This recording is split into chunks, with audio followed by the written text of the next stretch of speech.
Hi hello friends, welcome to Ruchi Malenadu. ಎಲ್ಲರೂ ಹೇಗಿದ್ದೀರಾ? ನಾನು ನಿಮ್ಮ ಮಲೆನಾಡ ಮಧು. ಇವತ್ತೊಂದು ಸ್ವೀಟ್ ರೆಸಿಪಿ ನಿಮ್ಮ ಜೊತೆ ಶೇರ್ ಮಾಡ್ಕೊಳ್ತಿದ್ದೀನಿ. ನೋಡಿ, ಕೈಯಲ್ಲಿ ಹಾಗೆ ಪ್ರೆಸ್ ಮಾಡಿದರೆ ಸಾಕು, ಪುಡಿ ಪುಡಿ ಆಗೋಗ್ತಾಯಿದೆ. ಈ ಥರನೇ ಬಾಯಲ್ಲಿಟ್ಟರೂ ಸಹ ಈ ಸ್ವೀಟ್ ಅನ್ನೋದು ಕರಗೋಗುತ್ತೆ. ಇದು ಯಾವ ಸ್ವೀಟು ಅಂದ್ಕೊಳ್ತೀರಾ? ಪದ್ರ ಚಿರೋಟಿ ಅಂತ ಹೇಳ್ತೀವಿ ನಮ್ಮ ಕಡೆ. ತುಂಬ ಚೆನ್ನಾಗಿರುತ್ತೆ. ಈ ಹಬ್ಬಗಳಿಗೆಲ್ಲ ದೇವ್ರ ನೈವೇದ್ಯಕ್ಕೆ ತುಂಬ ಚೆನ್ನಾಗಿರುತ್ತೆ. ದಿಢೀರಂತ ಮಾಡ್ಕೋಬೋದು, ಸ್ವಲ್ಪನೇ ತುಂಬ ಚೆನ್ನಾಗಿರುತ್ತೆ. ಇದನ್ನು ಹೇಗೆ ಮಾಡೋದು ನೋಡೋಣ ಬನ್ನಿ. 2 ಲೋಟದಷ್ಟು ಚಿರೋಟಿ ರವೆ ತೊಗೊಂಡಿದ್ದೀನಿ. 2 ಟೇಬಲ್ ಸ್ಪೂನ್ ಆಗೋಷ್ಟು ಮೈದಾನ ಸೇರಿಸ್ಕೊಳ್ತಾ ಇದ್ದೀನಿ. ನಂತರ ರುಚಿಗೆ ತಕ್ಕಷ್ಟು ಉಪ್ಪು. ಮೈದಾ ಬೇಡ ಅಂತಂದರೆ ಸ್ಕಿಪ್ ಮಾಡ್ಕೋಬೋದು. ಚಿರೋಟಿ ರವೆಲ್ಲೂ ಸಹ ಹಾಗೆ ಈ ಥರ ಕ್ರಿಸ್ಪಿಯಾಗಿ ಬರುತ್ತೆ. ನೀವು ಮೈದಾ ಬೇಕಾದರೆ ಹಾಕ್ಕೋಬೋದು, ಬೇಡ ಅಂದರೆ ಸ್ಕಿಪ್ ಮಾಡ್ಕೊಳ್ಳಿ. ನೋಡಿ, ಸ್ವಲ್ಪನೇ ನೀರು ಹಾಕ್ಕೊಂಡು ಈ ಥರ ನಾದ್ಕೋಬೇಕಾಗತ್ತೆ. ಒಂದೇ ಸಲ ಚಪಾತಿ ಹಿಟ್ಟು ಈ ಥರ ಲಟ್ಟಿಸ್ಲಿಕ್ಕೆ ಹೋಗಬೇಡಿ. ಇದು ಚಿರೋಟಿ ರವೆ ಆದ್ದರಿಂದ ಸ್ವಲ್ಪ ನೆನೆಬೇಕಾಗುತ್ತೆ. ಅದಕ್ಕೆ ಸ್ವಲ್ಪನೇ ನೀರು ಹಾಕ್ಕೊಂಡು ಈ ಥರ ನಾದ್ಕೋಬೇಕು. ಒಂದು 10 ನಿಮಿಷಗಳ ಕಾಲ ಈ ಥರ ಮಾಡಿಕೊಂಡ್ರೆ ಕ್ಲೀನಾಗಿ ಚಿರೋಟಿ ರವೆ ಒಂದು ಹಿಟ್ಟಿನ ಅದಕ್ಕೆ ಬರುತ್ತೆ. ಮುಕ್ಕಾಲು ಭಾಗ ಈ ಥರ ಕಲಸಿದ ನಂತರ 1 ಟೇಬಲ್ ಸ್ಪೂನ್ ಆಗೋಷ್ಟು ತಿನ್ನೋ ತುಪ್ಪ, ಹಸುವಿನ ತುಪ್ಪನ ಈ ಥರ ಬಿಸಿ ಮಾಡಿ ಹಿಟ್ಟಿನ ಮೇಲೆ ಹಾಕ್ಕೊಂಡು ತುಪ್ಪದಲ್ಲೇ ಇದನ್ನು ನಾದ್ಕೋಬೇಕಾಗತ್ತೆ. ತುಪ್ಪ ಇಲ್ಲ ಅಂದರೆ ಎಣ್ಣೆನೂ ಸಹ 1 ಟೇಬಲ್ ಸ್ಪೂನ್ ಆಗೋಷ್ಟು ಬಿಸಿ ಮಾಡಿ ಹಾಕ್ಕೊಳ್ಳಿ, ತುಂಬ ಚೆನ್ನಾಗಿ ಬರುತ್ತೆ. ನೋಡಿ, ಇಷ್ಟು ತೆಳು ಇರಬೇಕು ಇದು. ಆವಾಗ ನೆಂದಿದ ನಂತರ ಸ್ವಲ್ಪ ಗಟ್ಟಿಯಾಗುತ್ತೆ. ಇದನ್ನು 1.5 ಗಂಟೆ ನೆನೆಯಲಿಕ್ಕೆ ಬಿಡೋಣ. ನಂತರ ಇದಕ್ಕೆ 2 ಪದಾರ್ಥಗಳನ್ನ ರೆಡಿ ಮಾಡ್ಕೊಳ್ಳೋಣ. 2 ಟೇಬಲ್ ಸ್ಪೂನ್ ಆಗೋಷ್ಟು ಹಸುವಿನ ತುಪ್ಪ ತೊಗೊಂಡಿದ್ದೀನಿ.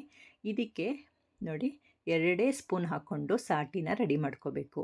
ನಮ್ಮ ಕಡೆ ಸಾಟಿ ಅಂತ ಹೇಳ್ತೀವಿ. ಸಾಟಿ ಅಂತಂದರೆ ಇದು ಬೈಂಡಿಂಗಿಗೋಸ್ಕರ ಮಾಡ್ಕೊಳ್ಳೋವಂಥದ್ದು. ಅಕ್ಕಿ ಹಿಟ್ಟು ತುಪ್ಪದಲ್ಲಿ ಇದು ಕ್ರೀಮಿ ಥರ ಬರೋವರೆಗೂ ಈ ಥರ ಉಚ್ಕೋಬೇಕಾಗುತ್ತೆ. ತಟ್ಟೆಗೆ ಹಾಕ್ಕೊಂಡು ಒಂದು ಅಗಲವಾದ ತಟ್ಟೆಗೆ ಅಕ್ಕಿ ಹಿಟ್ಟು ಮತ್ತು ತುಪ್ಪ 2 ಸ್ಪೂನು ತುಪ್ಪ ತಗೊಂಡಿರೋದು. ಇದಕ್ಕೆ ಅಕ್ಕಿ ಹಿಟ್ಟು 10 ಟೇಬಲ್ ಸ್ಪೂನ್ ಆಗೋಷ್ಟು ತೊಗೊಳ್ತಾ ಇದ್ದೀನಿ. ಒಂದೇ ಸಲ ಹಾಕ್ಲಿಕ್ಕೆ ಹೋಗಬೇಡಿ, ಹಾಕ್ಕೊಂಡು ಮಾಡ್ಲಿಕ್ಕೆ ಹೋಗಬೇಡಿ, ಚೆನ್ನಾಗಿ ಬರಲ್ಲ. ಈ ಥರ ಒಂದೊಂದೇ ಸ್ಪೂನ್ ಹಾಕ್ಕೊಂಡು ಮಾಡ್ತಾ ಬಂತು ಅಂದರೆ ಕ್ರೀಮಿಯಾಗಿ ಬರುತ್ತಲ್ಲ, ಆವಾಗ ನಿಮಗೆ ಗೊತ್ತಾಗುತ್ತೆ ಇಷ್ಟು ಹದ ಬೇಕು ಅನ್ನೋದು. ತುಂಬ ಚೆನ್ನಾಗಿರುತ್ತೆ. ಇದು ಬೈಂಡಿಂಗಿಗೋಸ್ಕರ ಮಾಡ್ಕೋತಾ ಇರೋದು.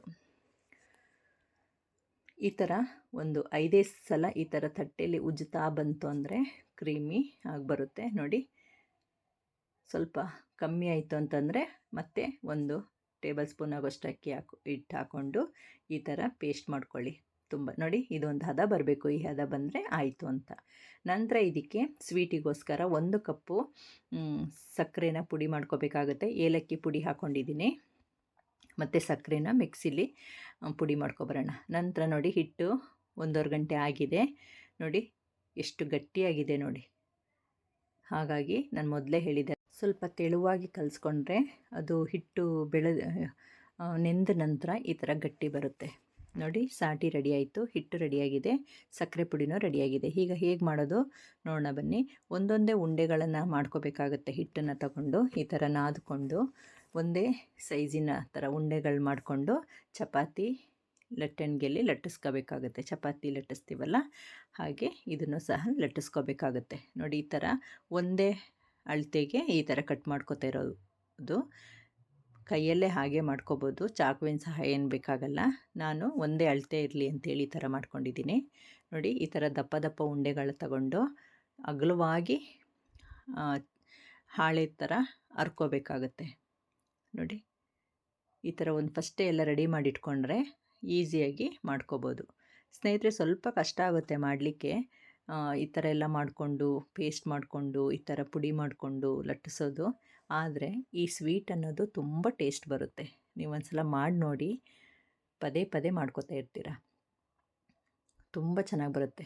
ನೋಡಿ, ಈ ಥರ ಅರ್ಧ ಒಂದು ಪ್ಲೇಟಿಗೆ ಹಾಕ್ಕೊಳ್ಳೋಣ, ಚೆನ್ನಾಗಿ ಬರುತ್ತೆ.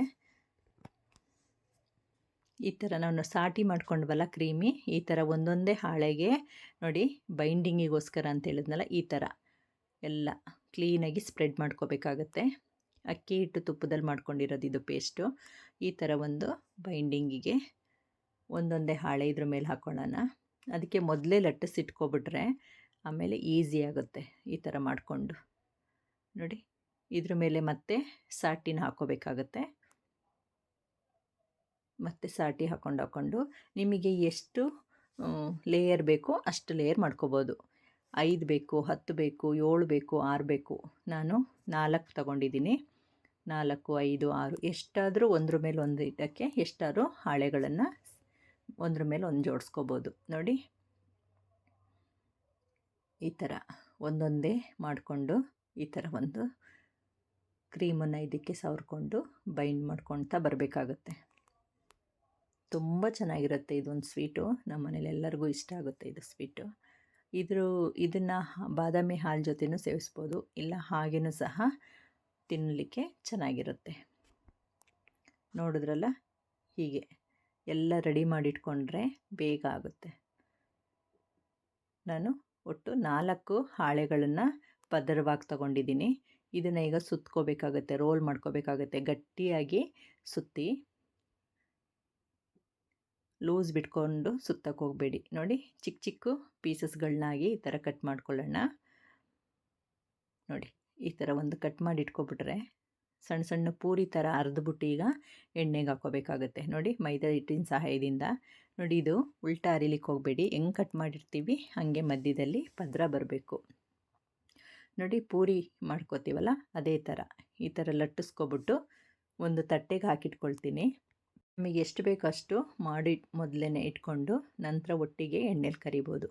ನೋಡಿ, ಹೀಗೆ ಹಾಕ್ಕೊಂಡು ಎಲ್ಲ ಫಸ್ಟ್ ಲಟ್ಟಿಸ್ಕೊಳ್ತಾ ಇದ್ದೀನಿ, ನಂತರ ಒಟ್ಟಿಗೆ ಎಣ್ಣೆಲಿ ಕರಿಯೋಣ. ಫ್ರೆಂಡ್ಸ್ ನೋಡಿ, ಈ ಥರ ಒಂದೊಂದನ್ನೇ ಮಾಡಿಟ್ಕೊಳ್ಳಿ. ನೋಡಿ, ಹಿಂಗೊಂದು ತಟ್ಟೆಯಲ್ಲಿ ಮಾಡಿಟ್ಕೊಂಡ್ರೆ ಅಂಟೋದಿಲ್ಲ, ಯಾಕಂದರೆ ಮೈದಾದಲ್ಲಿ ಅರ್ದಿರ್ತೀವಲ್ಲ, ಹಾಗಾಗಿ ಅಂಟೋದಿಲ್ಲ ಇದು. ಈಗ ಎಣ್ಣೆಗೆ ಬಿಡ್ತಾಯಿದ್ದೀನಿ. ಎಣ್ಣೆ ಚೆನ್ನಾಗಿ ಕಾಯಿಲಿ. ಲೋ ಫ್ಲೇಮಲ್ಲಿ ಇದು ಮಾಡ್ಕೊಳ್ಳಿ. ಈ ಥರ ಗೋಲ್ಡನ್ ಕಲರ್ ಬರಬೇಕು. ನೋಡಿ, ಇದಾಗಿದೆ. ನೋಡಿ, ಈಗ ಇದ್ರ ಮೇಲೆ ಸಕ್ಕರೆ ಪುಡಿನ ಉದುರಿಸ್ಕೊತಾ ಇದ್ದೀನಿ. ಉಲ್ಟಾ ಸೀದಾ 2 ಕಡೆನೂ ಮಡಿಸಿ ಸಕ್ಕರೆ ಪುಡಿನ ಆ್ಯಡ್ ಮಾಡ್ಕೊಳ್ಳಿ. ತುಂಬ ಚೆನ್ನಾಗಿರುತ್ತೆ. ನೋಡಿದ್ರಲ್ಲ ಫ್ರೆಂಡ್ಸ್, ಹೇಗೆ ಮಾಡೋದು? ಇಷ್ಟೇ. ಸ್ವಲ್ಪ ಸಮಯ ಹಿಡಿಯುತ್ತೆ, ಆದರೂ ರುಚಿ ಹೆಚ್ಚು. ಈ ಥರ ಒಂದೊಂದನ್ನೇ ಮಾಡಿ ಹಾಕ್ಕೋಬೇಕಾಗತ್ತೆ. ನೋಡಿ, ಒಂದೊಂದನ್ನೇ ಮಾಡ್ಕೋಬೇಕಾಗತ್ತೆ. ಸಮಯ ಹಿಡಿಯುತ್ತೆ ಇದು, ಆದ್ರೂ ಮಾಡ್ಕೊಳ್ಳಿ, ಚೆನ್ನಾಗಿರುತ್ತೆ. ಹಬ್ಬ ಹರಿದಿನಗಳು ಬಂದರೆ ಒಂದೇ ಥರ ಸ್ವೀಟ್ ತಿಂದು ಬೇಜಾರಾಗಿರುತ್ತೆ. ಈ ಥರ ಒಂದು ಡಿಫ್ರೆಂಟಾಗಿ ಮಾಡಿಕೊಂಡ್ರೆ ಚೆನ್ನಾಗಿರುತ್ತೆ. ನೋಡಿ, ಈ ಥರ ಗೋಲ್ಡನ್ ಕಲರ್ ಬರೋವರೆಗೂ ಸಿಮ್ಮಲ್ಲೇ ಫ್ರೈ ಮಾಡಬೇಕಾಗತ್ತೆ. ಬಿಸಿಲಿ ಇರಬೇಕಾದ್ರೇ ನಾವು ಸಕ್ಕರೆ ಪುಡಿನ ಉದುರಿಸ್ಕೊಂಡ್ರೆ ಅದು ಕ್ಲೀನಾಗಿ ಪೂರಿ ಕಚ್ಕೊಳ್ಳುತ್ತೆ ಪುಡಿನ.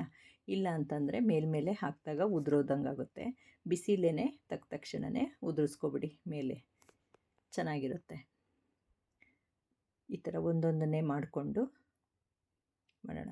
ನೋಡಿದ್ರಲ್ಲ, ನೋಡಿ ಹೆಂಗೆ ಪದರ ಬಂದಿದೆ, ಎಷ್ಟು ಚೆನ್ನಾಗಿ ಬಂದಿದೆ ಗೊತ್ತಾ ಅದು ಚಿರೋಟಿ ರವೆ. ನೋಡಿ, ಹಿಂಗೆ ಎಳೆಯಾಗಿ ಬಂದಿದೆ ರೌಂಡಾಗಿ. ನಾವು ಎಷ್ಟು ಎಳೆ ತಗೊಂಡಿರ್ತೀವಿ ಹಾಳೆಗಳು ಅಷ್ಟು ಕಾಣುತ್ತೆ ಪದರವಾಗಿ. ಹಾಗಾಗಿ ಇದನ್ನು ಪದರ ಚಿರೋಟಿ ಅಂತ ಹೇಳ್ತೀವಿ. ಇದರಲ್ಲೇ ಒಂದೇ ಇದರಲ್ಲಿ ಅರಿತೀವಿ, ಅದು ಮಾಮೂಲಿ ಸಾದಾ ಚಿರೋಟಿ. ಇದು ಪದರವಾಗಿ ಅರಿಯೋದಕ್ಕೋಸ್ಕರ ಪದರ ಚಿರೋಟಿ ಅಂತ ಹೇಳ್ತೀವಿ. ನೋಡಿ, ಜಸ್ಟ್ ಮುಟ್ಟಿದ್ರೆ ಸಾಕು, ಹಾಗೇ ಕಟ್ಟಾಗುತ್ತೆ. ಎಷ್ಟು ಚೆನ್ನಾಗಿ ಕ್ರಿಸ್ಪಿಯಾಗಿ ಬರುತ್ತೆ ಅಂದರೆ ಚಿರೋಟಿ ರವೆಲೆ ಮಾಡೋದ್ರಿಂದ ತುಂಬ ಚೆನ್ನಾಗಿದೆ. ನೋಡಿರಲ್ಲ ಫ್ರೆಂಡ್ಸ್, ಹೇಗೆ ಮಾಡೋದು ಅನ್ನೋದನ್ನ ನೀವು ಸಹ ಮನೇಲಿ ಮಾಡ್ಕೊಳ್ಳಿ. ಹೇಗಿತ್ತು ಅನ್ನೋದನ್ನ ಕಮೆಂಟಲ್ಲಿ ತಿಳಿಸೋದನ್ನ ಮರಿಬೇಡಿ. ಫ್ರೆಂಡ್ಸ್, ನೀವಿನ್ನೂ ನನ್ನ ಚಾನಲ್ನ ಸಬ್ಸ್ಕ್ರೈಬ್ ಮಾಡ್ಕೊಂಡಿಲ್ಲ ಅಂತಂದರೆ ದಯವಿಟ್ಟು ಸಬ್ಸ್ಕ್ರೈಬ್ ಮಾಡಿಕೊಂಡು ನನ್ನ ವೀಡಿಯೋಸ್ನ ನೋಡಿ. ರುಚಿ ಮಲೆನಾಡು ಚಾನಲ್ನ ಪ್ಲೀಸ್ ಸಬ್ಸ್ಕ್ರೈಬ್ ಮಾಡಿ ಅಂತ ಕೇಳ್ಕೊಳ್ತೀನಿ. Thank you for watching. Bye.